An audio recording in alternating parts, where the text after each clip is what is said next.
So I think we need to bring a lot of data science into cybersecurity to really understand what are we protecting, because most of the times we build the great wall around everything with an aim to protect everything, which is in a traditional world is super expensive, right, and more time consuming. So the question which I asked when I started my journey was, okay, do we need all these things? Can we lean? Can we eliminate? Can we standardize?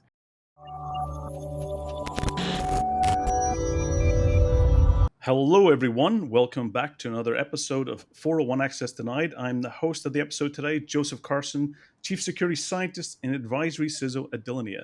And it's a pleasure to be back with you today, and I've got another great episode. Today, I've got a special guest who's joined me.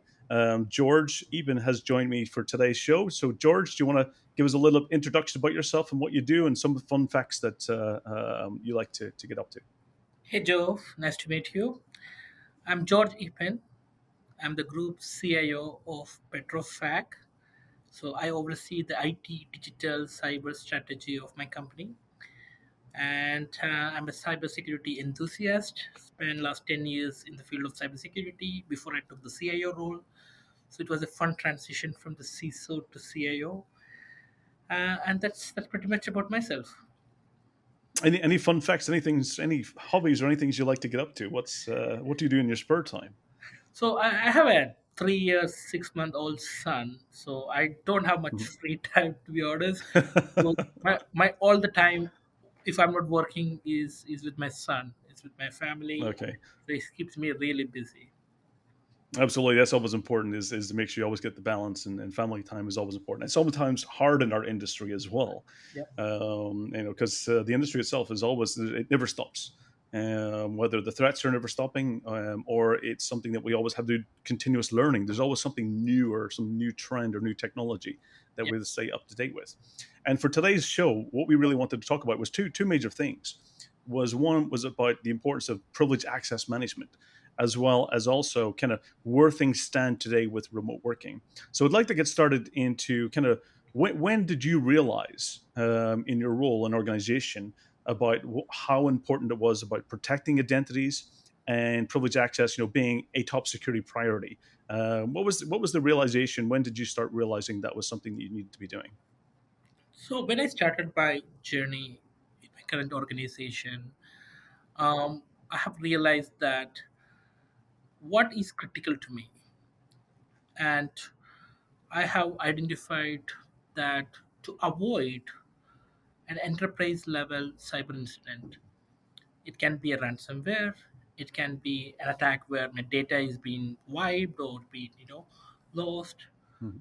or it can be anything which can cause disruption to my business continuity. So one of my key priority when I started my role was to make sure there is no an enterprise wide cyber attack, uh, Mhm. because there will be always a cyber risk, and Yeah. but what really I want to avoid was anything which can impact the business continuity.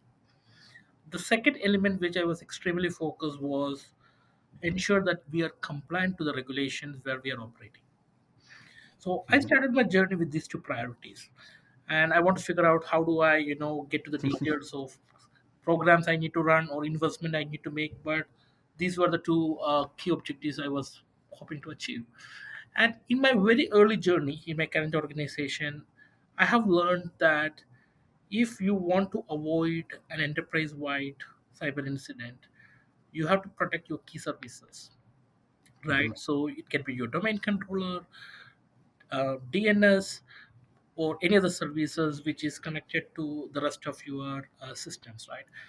Mhm. And that's where I figured out that if you are going with a layered security control approach, one of the key control that you definitely need to have was protecting your identities and Mhm. managing your privileged access users was actually a key control in this journey. And that's where I figured out that it's a not a good to do investment, rather a must investment for me.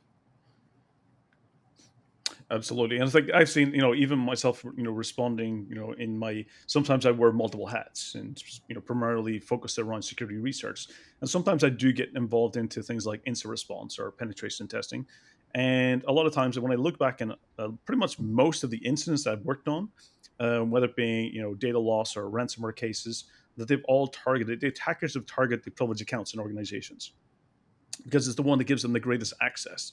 It allows them to hide their tracks, and it also allows them to get the greatest reach in the environment if they do want to bring it to its knees by deploying something like ransomware. So, absolutely, when I look at a lot of the attacks, some of the sensitive areas that organizations need to be resilient is around protecting privileged access for sure.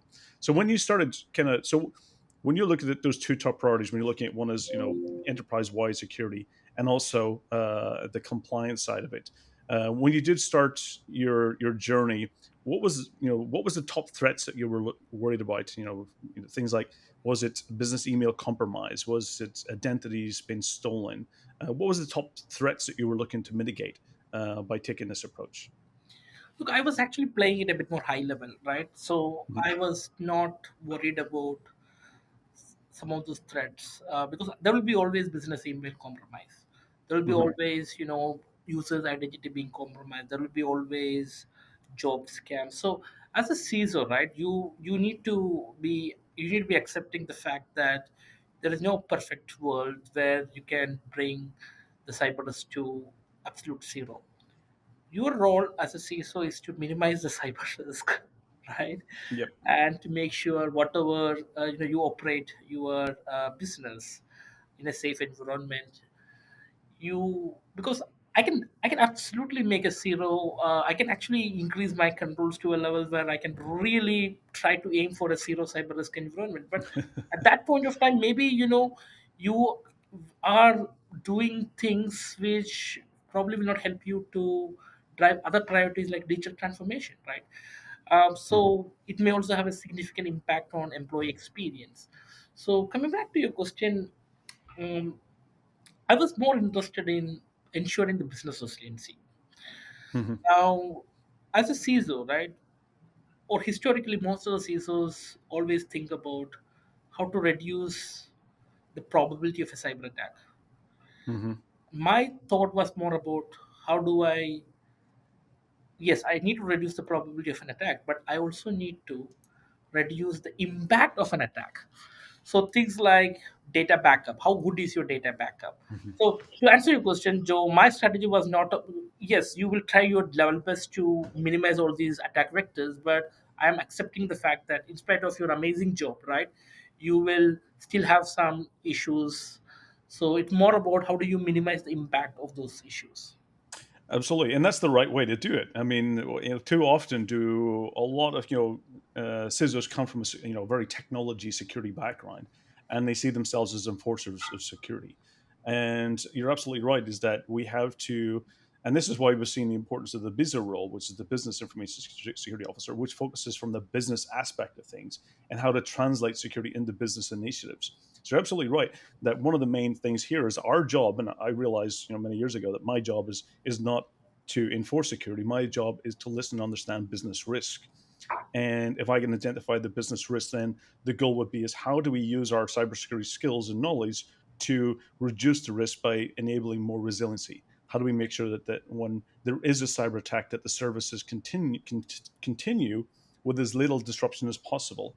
So absolutely, I think this is where it's really important that many organizations really need to take this as a risk approach and really focusing. I learned in Estonia years ago where they started evolving and they look at everything from a service aspect is what is the service we're delivering, what are we offering, what it makes up that service, what's the critical components. And to your point, backup and recovery is an important part of resiliency and how to make sure, is it being tested, is it resilient against all the different threats that's out there, and when something does happen, do you know that you can recover? So absolutely, you're spot on regarding the business side of things. It's really important to make that definition. Awesome. So, so one of the things I'd like to understand as well, when you started thinking about the different types of privileges and identities in your organization, today we're seeing a massive shift. From a lot of time, and especially during a lot of initiatives, we tend to highlight the user, the employee, the Yep. person side of things. But I've seen, especially in a lot of organizations, that the fastest growing area is even, sometimes we hear it referred to as the machine identities. I tend to refer to as the non-human identities, which and honestly regards as all identities are non-human because they're just associated. It's a mapping side of things. But what other types of identities are you seeing in the organization, that you have to manage, that are they're the not human side of things, where it's not somebody behind a keyboard entering a password, but it could be something like even code. It could be a script, it could be an application, it could be infrastructure. What types of identities and privileges did you see that you needed to prioritize and focus on? Look, I think definitely you need to protect your core infrastructure. So identities which has access to your core infrastructure services, identities which have access to your most critical data, right? Identities which have access to your core services, right? Hmm. And identities which has access to your critical business applications. So to me, we started our journey by understanding ourselves better, right? For Hmm. example, we always see a lot of applications in any ecosystem we go, right? I'm not talking about my current organization, I'm bringing a broader perspective here. Hmm. But the question here is how many of those applications are actively used, right? So I Hmm. think we need to bring a lot of data science into cybersecurity to really understand what are we protecting, because most of the times we build the great wall around everything with an aim to protect everything, which is in a traditional world is super expensive, right? And more time Yes. consuming. So the question which I asked when I started my journey was, okay, do we need all these things? Can we lean? Can we eliminate? Can we standardize? Hmm. We did the same for our identities, right? So but to really go after my identities impact touch using key application, I started with application, right? Visibility of all Hmm. our application, visibility to our core services, asking the right set of questions, why do we need it? So it took a basic, I will say, cleanup is not the right word, rather challenging the status quo and go to a state where now we understand, yeah, it is good, it is needed. The Hmm. second part was how do we create identities? How do we offboard identities? Do we have all Hmm. those processes, right? Now, once we have all those things, then we again went in a phased approach where we started onboarding our infrastructure identities. It can be a Hmm. network administrator operating on firewall. It can be a domain admin who has access to a domain controller or our Active Directory. And that part, which was one of the most critical phase of our journey, Hmm. once got completed, we moved to our application journey where we looked into our most critical application. And we don't want to go after everything, but it was worth to go after our ERP, right? So we looked Hmm. into our DB administrators who can make DML commands, right? And we onboard Yeah. them. So, and if you ask me, did I onboard all my identities? No, but I have a reasonable level of assurance that the identities which I should care about has been onboarded to a privilege access management tool. But going back again, it's not the tool, right? Hmm. If you don't have the right culture, right hygiene, right processes, I don't think the tool will solve the problem, right? Because you will start creating identities which in one way or other way, right, maybe cause you problem. Yep. No, absolutely. I think it's really about making sure that you get all of that combination together. I always say that when you're investing in something, a new, from a security strategy, you have to not just think about it from a tool perspective, but you also have to think about as a process. How can it be used correctly? And then that also means if you want to make sure you've got process and a tool, then you actually also need to think about the training, how to make sure that people are aware how to use it correctly, to configure it, how to make sure the processes are followed, and not only about using it, but also making sure that when you implement install, that's configured correctly as well. So you're absolutely right that all of those things need to be equally invested in to make sure that you get the most value. And you're absolutely spot on. Is that I've taken the same approach in the past. I remember when being brought in to help an organization, they were looking from it was a data loss prevention perspective, and it was very hard to do DLP because the data changed so often, and it was much easier to do it from an application perspective. You knew the application, then you just understood that these applications have access to all of this data. So therefore, you basically put the rules in an application side of things, and as long as you protect the access to the applications, it was a lot kind of less, kind of, let's say, workload and less complexity when you focus at that perspective. And you're absolutely right as well, is that you don't need everything. You need to make sure that you look at it from that risk approach, that not all identities, not all privileges, not everything all has the same amount of risk. So you're actually going through making sure, what risk do they carry? What do they pose if they're ever compromised or ever abused? What's the potential outcome of those? So then going from a risk perspective again. And just to add to So that, absolutely. Joe, just to add to that, it's not the visibility sometimes, right? We probably will Mhm, be in a position to get good visibility on all the potential identities used in a ecosystem, including human and non-human accounts. But the knowledge of what are these identities supposed to do or what are they doing, mhm, right? That is not an easy information. And in the historical world, you do with a lot of back and forth discussions with business to understand some of mhm, those, why you need the service account, what is it doing, right?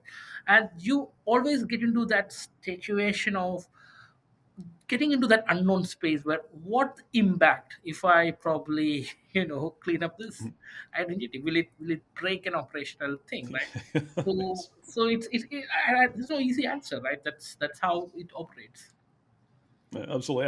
I've seen in the past where, looking at a service account and everyone's going, does anyone know the password to this account? And I think the consultant who had configured the application like maybe 5 or 6 years ago had already left and moved on to other Yeah. companies, and everyone's going around like, well, what if we disable this? What impact does it have? What does it break? And everyone was really afraid of what this was going to break, because no one knew how it was associated or what it was dependent upon. And ultimately, after doing a lot of mapping and understanding, if they actually turned or changed that service, actually their entire backup strategy would fail, because it was actually related to backing up and archiving emails and other services. It was such a critical service that no one actually knew what it did. But until they actually did a proper investigation, they actually realized how critical that service was. But actually, and also that it needed to be the same credential, password, and all of those other systems. So even if they disabled that, it would actually, brought a major service to the business down. But again, they need to go through the process of making sure, well, how can we make sure that the risk of that account should not have a static password for that such a long time? So how are they going to make sure that they can bring all of that over to process to make sure that the system managed it, and rather than actually leaving it to be unmanaged? So it was a major risk as and well. and, and So what? That's a great example, Joe, and it's Hmm, a fantastic example, in my opinion, right? The visibility that you have a weak spot in that service account because mhm, the static password is that itself is great, because now you can probably have a better monitoring of that account or compensating controls to still mhm. mitigate the risk, right? The real problem is I call it the sitting ducks, right? So not knowing these vulnerabilities are the problem, right? So, but Yeah. once we have a good visibility to your weak spots, you can actually plan compensating controls. Yeah, absolutely. It's going through, and it's knowing, it's getting that knowledge, and knowing the kind of the risk landscape out there. So it is. So what lessons on your journey when you started this and you went down the path and you realized, privilege access and securing identities was an important part, and you looked at kind of mapping it from the business resiliency side of things. What lessons did you learn along the way? What were some of the things that you would, if you were to go back and redo it again, or what lessons, or what would you change, or what for the audience should they consider as they go down this path as well? So I think, in my opinion, I'm pretty quite happy with my team and the journey we had in my Hmm. organization, where I actually got a greenfield estate where we actually implemented a lot of good controls. So if you ask Hmm. me what we'll do different, um, I, honestly, I probably will do the same things, but uh, I think we need to actually have a very good view of how you are layering your security controls, right? Hmm. Because today we have a lot of discussion on big themes, zero trust, that this, right? Hmm. And I've seen most of the partners or security vendors, they have gotten to platforms, they can do more than one thing they were historically doing, right? um, I personally feel what we have done quite well in my organization was, before making any tech investment, we fixed the processes, we fixed the culture piece, Hmm. we did the cleanup. What we also did was we looked into our historical investments. We I saw that actually 80% of my so if I split my investments into endpoint, email, Hmm.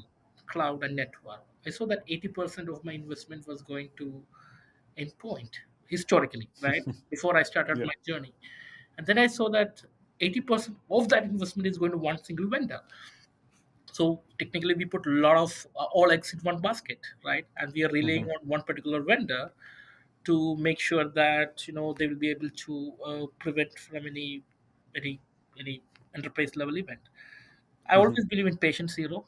So I believe that there will be always a new variant which maybe your partner will not be able to prevent.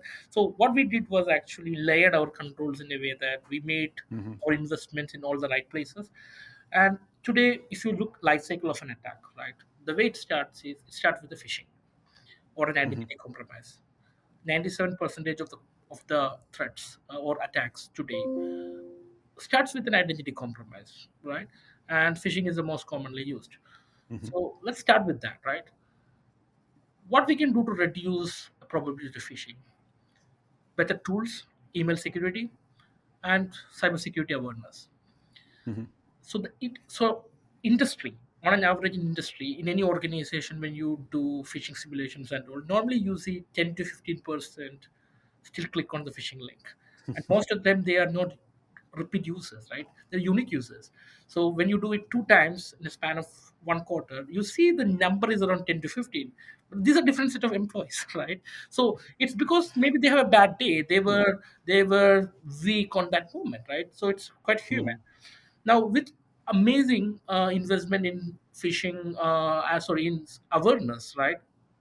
What we have done is reduce that to 3 to 5%, but it's still three to Hmm. five percent, right? And I have talked to a lot of my peers, what's their outcome, and in spite of doing massive campaigns, they still have 3 to 5% of population. Now, Yep. what it means to me that actually that is my entitlement, right? I can't make it zero, period. It's So it's it's yeah, it's impossible to make it zero. exactly. So assume you have your identity compromised of one of your user. Now Hmm. that that identity can be used to land in your ecosystem, right? Hmm. Now once you land in your ecosystem, maybe it's a server, maybe it's your endpoint. That's where your EDR, right? Tools may play a Hmm. role, right? In my case, we invested in two EDRs, right? Uh, Purely Which because is good to it's good to de-risk things as well. yes, Sometimes you want to have, like, one might catch something and the other might not. yes, and what we have done is actually the first 1 year we were looking the alerts from both EDRs, and one EDR was missing something. I would send it to that team why it got missed. So we Hmm. were able to fine tune things. Same for the other one. So we reached to a level where we are quite happy that we tightened up, you know, our EDR systems quite well. Hmm. So, but when you talk about lateral movement, right? So eventually, what will happen is it's a lateral movement from, Yeah. internally, and then it will go to privilege escalation, right, through mimic acts. So what we have seen is actually you can have a lot of controls to capture a lateral movement. Hmm. So that means the attack has not happened, but the bad guy is in your system and he's moving around, and you can still Yeah. catch it, right? So there are different technologies which could do that. In our case, we have NDR, which is doing that. Hmm. Long story short, if all those controls failed, then finally, right, through privilege escalation, they got access to your domain admin, right? Now, this is where a privilege access management, which is my final control, right, which I Yeah. believe will protect me, because if I know all my key services, and if all my key services can be accessed through a PAM, right? So I'm actually trying to protect my domain and main identity, because it's not a password. It's a real Hmm. time connection which is established, which gets over once that session is over, and we have a secret server of Delinea which we are using, which has our identities. So my point here is actually, Joe, I don't want any of my threat actor to reach to the final level, because I have Yes. n number of controls which I layered, which can prevent it to reach my final step, right? So I still feel if I do this again, I will do a layered approach. I will try to Hmm. make sure the investment is going in different direction, rather stacking up it in one level where you're completely vulnerable once if that layer breaks, and make the right investment. Yeah. One thing which I have done is historically a lot of time we as security professionals, right? One of my observation is once we get into a contract, right, we continue that, and we don't want to reduce our spending on cybersecurity because it's one of the topmost priority for all of us. Mm. So the initial sales is difficult, but if I or anyone look into the contracts and during a a COVID time when we are pushing for cost out, one area we don't really squeeze is security because we don't want to compromise. So what I'm trying to Mhm. tell here is there's a good chance that you may have a lot of legacy engagements, and technology is fast changing and rapidly changing. Yeah.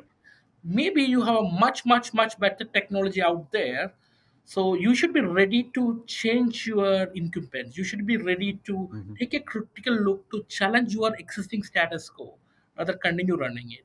I know it was a quite a long response, but I hope. No, you're absolutely spot on. I think you're just going through the different layers and and de-risking things along the way to make sure that you want at least you first of all you want to make it as difficult for the attacker as possible.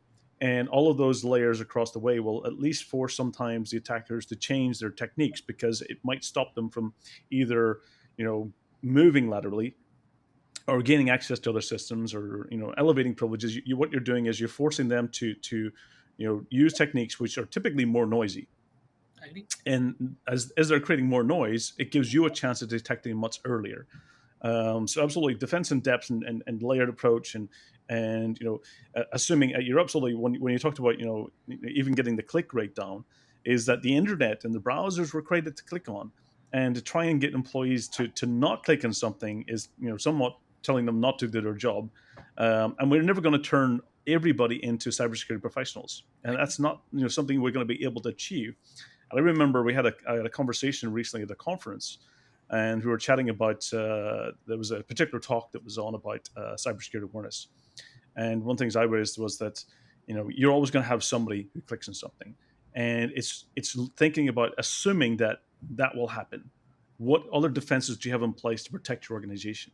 And that's what's critical is when you assume that that fence falls and that people are attackers are on your network and they have access to this, is that you have to start assuming that, okay, what if this fence falls? What do you have that's there to protect the flood, to protect it from getting further, to protect it from getting to your critical services? And that's really important. I remember, even I've done some interesting phishing campaigns in the past, and even one I was given the challenge to try and get 100% success rate, just to see how good that you can craft a specific phishing. And there was two that I found that was very successful. One was that actually the phishing campaign was speeding tickets, that using speeding tickets as a way to target employees. And also you got it to where it was 5:30 p.m. on a Friday, and you put all the information was accurate, and you're playing on certain things. The attackers will always look for things like the fear of doing something wrong. They'll take advantage of the employees' trust. They never want to do things wrong, and a speeding ticket is doing something wrong. There's a financial component of it. There was a time component of it. So you're really playing on people's emotions. Another great technique as well was it was the early days of when email was basically putting the footer. This email looks suspicious. Please report it to your IT security team. And that phishing campaign was actually the email itself was purposely done as looking suspicious, but in the footer was actually the fish, which was actually reported to your IT team, security team. That was actually the phishing part of the email. So really looking to take advantage of people, and this is something attackers are always looking to craft things which will take advantage of people's trust and what they're used to expecting. And it's getting to the point where even a lot of those phishing attacks are getting so difficult. Even I know as security professionals are getting very difficult for them even detecting and be able to tell the difference between the authentic one and the malicious one. So you're absolutely right that it needs to be a defense in depth and a layered approach for sure. And Um, even sometimes Joe, like you just need to make sure your basic hygiene is good, right? So I can give three or yep. four examples, right? So multi-factor authentication, right? uh, I think it's an absolute must control, right? So to make sure Hmm. you are including a second layer of security if your identity is compromised, right? So that no one can access any services. using strong passwords, 15 plus character passwords. Hmm. So in my organization, we use passphrase, but we also make sure that the most commonly used password, the top 50, 60 most commonly used password, it cannot be used as a password, right? As simple as that, because we blacklisted Yeah. those things. Things like stale accounts, right? We run a Hmm. campaign every 3 months to see if an account is not used for more than 90 days, we disable it, right? We are okay Hmm. to take those noise. What else, right? We have if a password spray attack or a brute force, for Hmm. example, if there was more than a certain number of unsuccessful attempts at the account gets locked. So my point here is, you probably not need only technical or technology solutions, right? The need for better hygiene, the need for better, Absolutely. that's absolutely critical.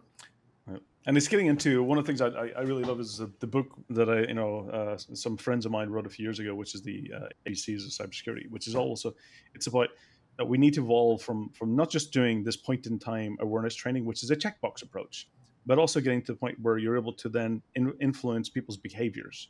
And this is where you do continuous awareness. This is where you do, you're trying to improve and get more people to practice security in a good way. And then ultimately, if you keep doing that, if you do the awareness and was it can try to persuade behavior, you can also get to bringing an organization's culture as being a security culture, that therefore everybody will work together and everyone will out for each other, and that's a part where people are then not afraid to speak out. People, I remember going to a session recently. There was actually the fear of employees about reporting incidents because they were afraid of showing that they accidentally clicked on something. And it's important that we get to where a culture that people are not afraid to speak out. People are not afraid to report incidents. They're not afraid to say when they see something suspicious. And that's really where we start getting into where the organization starts working together. So absolutely kind of moving through and getting into that culture DNA of an organization.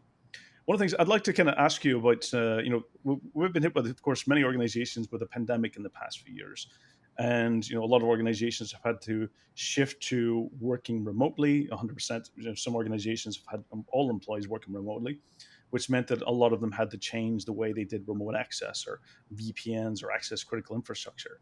And now, of course, in the last year, we've seen restrictions moving away, more employees starting to come back into the office, but it's still not quite there. It's still a very much, some are still fully remote, some are still back in, moving back to the office, some are still in hybrid.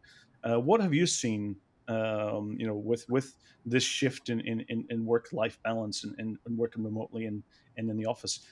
Are you seeing more employees move back into the office in your locations, or is it still somewhat a hybrid, flexible approach? It's a hybrid. We are flexible, but we also encourage people to come back to work because we feel the physical connect and the collaboration which Yeah. comes with that physical connect is irreplaceable. Yeah. From a security point of view, look, from a CIO point of view, it was a huge digitalization, digital transformation opportunity. Hmm. So there are two things happened, right? One, we have opened to everyone working from home, which challenged our traditional infrastructure, your VPN Hmm. capacity, your network capacity. You need to look into a lot of aspects of infrastructure to make sure you can support. Like before COVID, I had 2,000 users probably accessing my VPN because Hmm. majority of them are in office and they don't want to use VPN. And post COVID, it was 12,000, right? So am I ready for a 6 times more increased bandwidth or network or a traffic, right? Hmm. So that was a big infrastructure related challenge. Second was a lot of these will keep our workloads, which was traditionally accessible only on the prem, Hmm. which was running on the prem and which was only accessible in our network. Now we have to make it more accessible. We have to move it as an edge Hmm. application and make it accessible for people working from home, right? So and it also resulted in a lot of cloud transformation, cloud adoption, Hmm. right? So a lot of our workloads we had to host in cloud from on-prem to make it really accessible, not only for our employees but to our third parties, right? Hmm. um, so that was the second big aspect which put a lot of stress to us from a security point of view. So Hmm. where I'm looking, right? This is where security has to play a balancing act, right? If you go with or increase the size and the length of the wall, we probably cripple the business. Where security Yep. need to really come up with the risk minimizing actions and facilitate an environment where business can eventually operate. So what we did in this case is actually start focusing more on moving from perimeter security to Hmm. started focusing on core security, right? Our Okay. focus is now related to our applications, right? Our core, and more related to who is accessing, right? Identity, right? Um, because today a lot of these things which is accessible over the cloud or the edge, you don't Hmm. need your company issued laptop. You can still access it Yep. from your personal laptop. So all the EDRs which we have deployed is of no use anymore, right?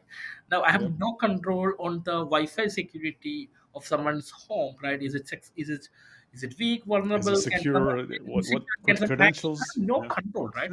So what only I can control today is what is being accessed by these connections, right? So we have Yep. to make the right logic and right security controls to ensure that anything which is not a valid connection can be flagged. And second, identity, right? Make sure that those multi-factor authentication and all those aspects have been clear. We also now rely a lot on VPN security also, if for the folks using Hmm. VPN, because again, we have moved a lot of things to cloud, but we still have a significant amount of core application, not Hmm. all are edge. My edge were historically 20%, core was 80, post-COVID it's 60/40. Okay. But we still have our most critical application as core, which you need VPN access. Now we have Hmm. implemented a lot of controls around VPN security to make sure our third-party traffic is monitored more or scrutinized more to make sure Hmm. that we do. Now we also have a lot of engagement with our key third parties who have access to our data or to our services to demonstrate to us they have good security practices there. We always tell that people are the weakest link, but I think you're weakest link. So you are as weak as your weakest supplier in your supply chain. As simple as that, right? Yeah.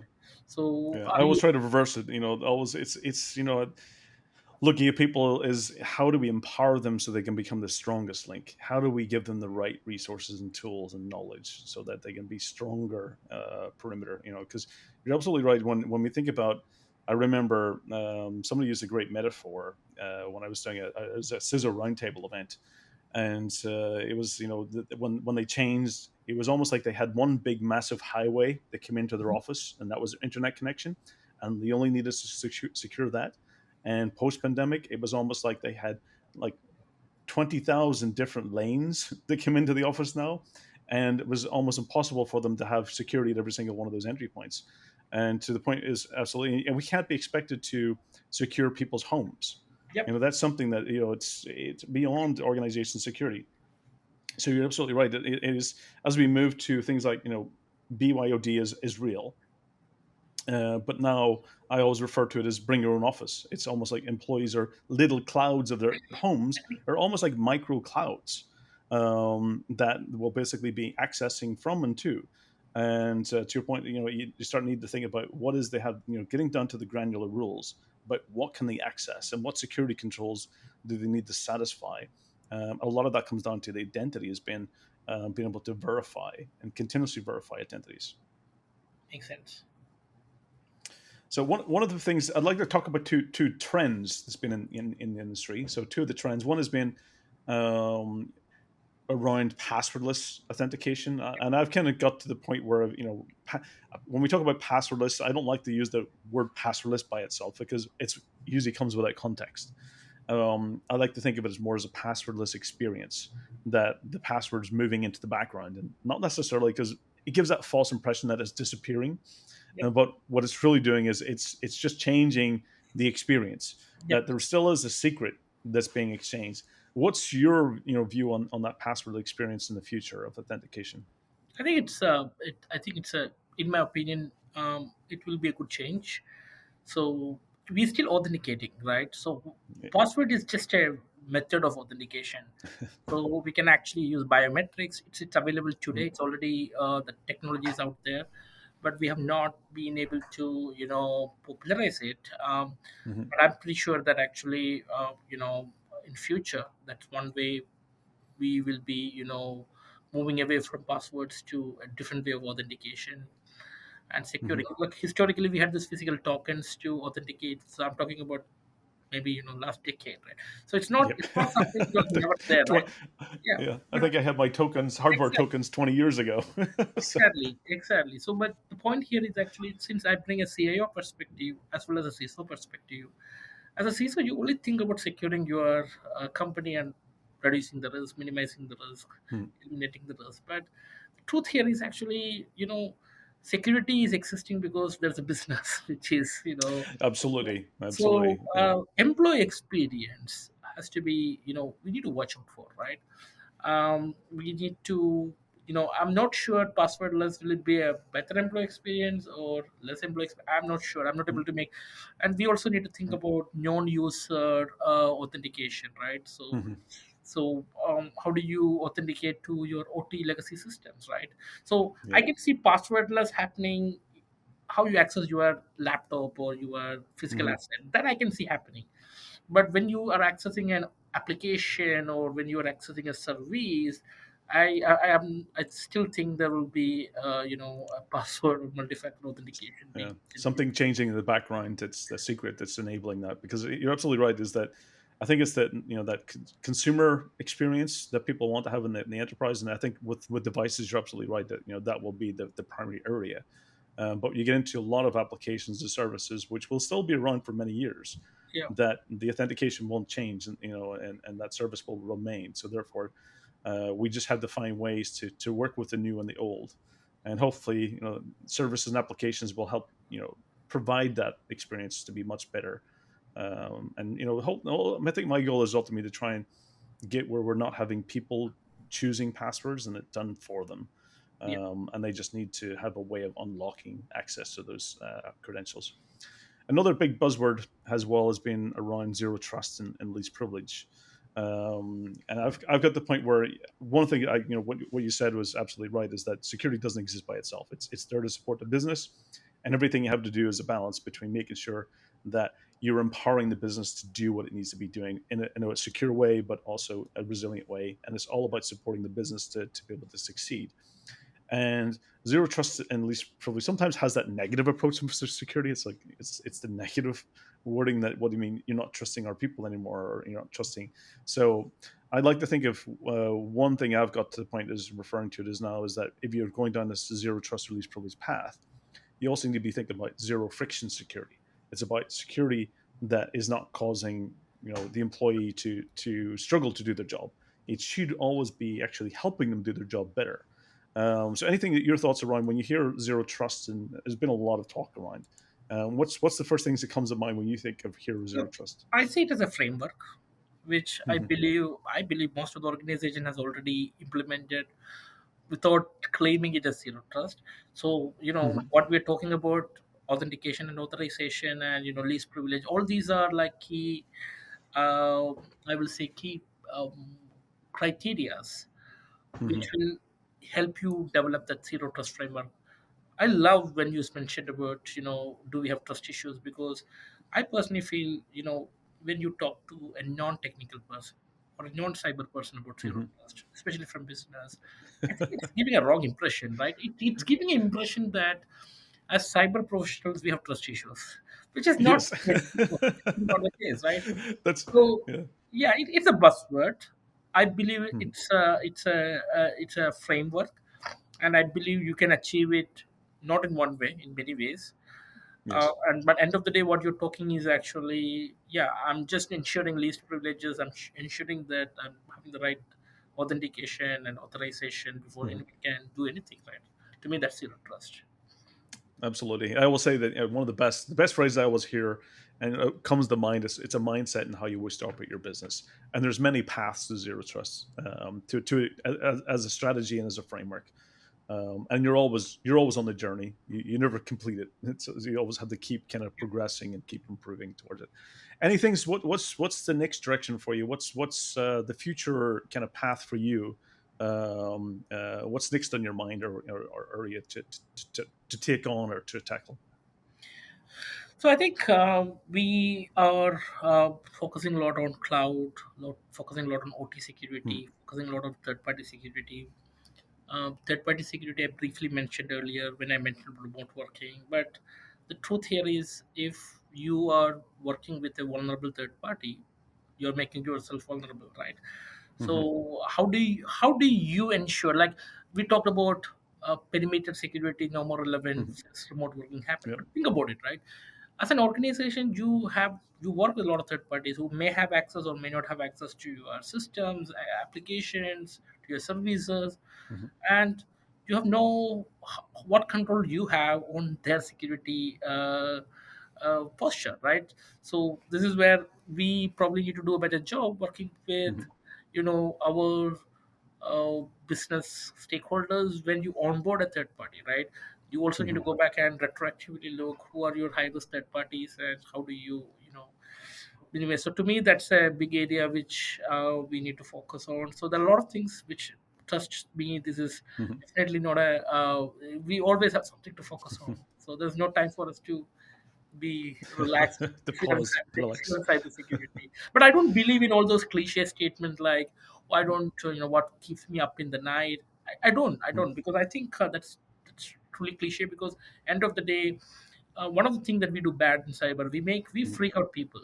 We make it look like so scary. The truth Scurry. is, It's a the truth, scurry. It is yeah, a we scurry. The always scurry. The industry of scares. and I think It's, cybersecurity, we're like traffic police, right? yeah. So the traffic signals are not slowing you down, to be honest. Traffic signals ensure you reach your end destination safely and securely, and most probably faster, right? And if there's no traffic Yes. rules, I'm pretty sure that we will have traffic accidents which will slow you down further. So to me, as a cybersecurity professionals, we need to know what you're protecting, what's your core business Yes. processes.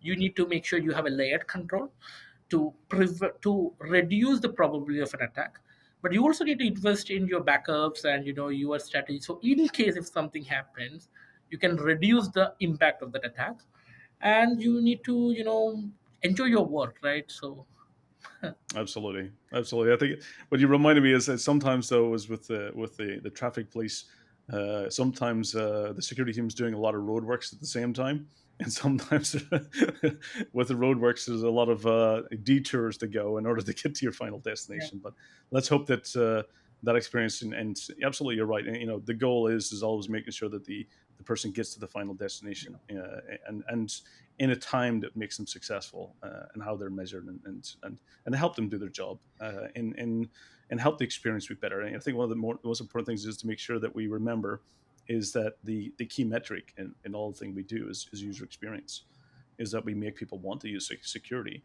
I and that agree. it's enjoyable and it helps them be successful. I agree. So, so any final words of wisdom that you would like to share with the audience? I Anything think, that for the audience listening in? yeah, I think first of all, thanks for the opportunity, Joe. I know it's a very popular podcast. You got a big fan base. So thanks for the Thank you. opportunity. So for people listening to me, look, I think cybersecurity is an exciting area. I do meet a lot of young professionals. I do a lot of Mhm. mentoring, and also in many forums I interact. I think there's a lot of interest for young professionals to come and Mhm. join cybersecurity profession, but I would like to give an advice to them through using this Mhm. podcast. So, what I like to tell them that cybersecurity is not as sexy as we always see in movies, like the hacker. I know, Joe, you are a hacker, but this is ethical hacker, right? But my Right. my point is, when you look enterprise cybersecurity, there are different aspects of cyber. There is a policy making, which we call as GRC. There are elements Mhm. of audit. Uh, there are things like, as I mentioned, like identity, third party. So one thing I like to share to the young professionals who may be listening to this Mhm. podcast is, actually, if you're looking for a career in cyber, right, be here for the long run. Patience and perseverance take you a long way. You need to build skill set on many areas to really get the full depth. It's a huge area, and let's please don't get stuck into only this bounty or Bug pointies. Yeah. gaming. I Yeah. understand it is more exciting and sexy, but there is a lot of other elements which will also be equally good. Absolutely, I think that's very, very wise words of wisdom for the audience. That this is there's a lot of aspects. Sometimes what people see of my role is the cool, the ethical hacking, the pen testing, but what they don't see is a lot of the real research and the book. I mean, I'm sitting here with tons of books next to me that I spend lots of time reading to keep my skills up to date. And absolutely, while I also mentor quite a lot of people, I also have my mentors as well. I still have the people around me that I go to for advice. So I think it's really important, is for the audience and it's getting in the industry, is definitely there's a lot of things to learn, and it's a continuous learning opportunity. But definitely, get your community, get your network, get the people who can support you and help you along that journey for sure. So, George, it's been fantastic having you on the episode. Really fantastic, and I think this is really great for the audience and to hear your story and your journey, on some of the kind of thoughts and prioritization, especially as you've moved from a scissor role to a CIO role, and also some of that mindset of what you're thinking about. So, it's been a pleasure having you on the show. For the audience, again, tune in every 2 weeks. For this is the 401 Access Tonight podcast, really bringing you hot topics, trends, news, educational information to really help you on your journey. So hopefully this has been an educational episode. Again, George, many thanks. And for everyone out there, tune in. Look forward to seeing you in the future and stay safe. Thank you. Thank you, Joe. It's my pleasure. Thank you again.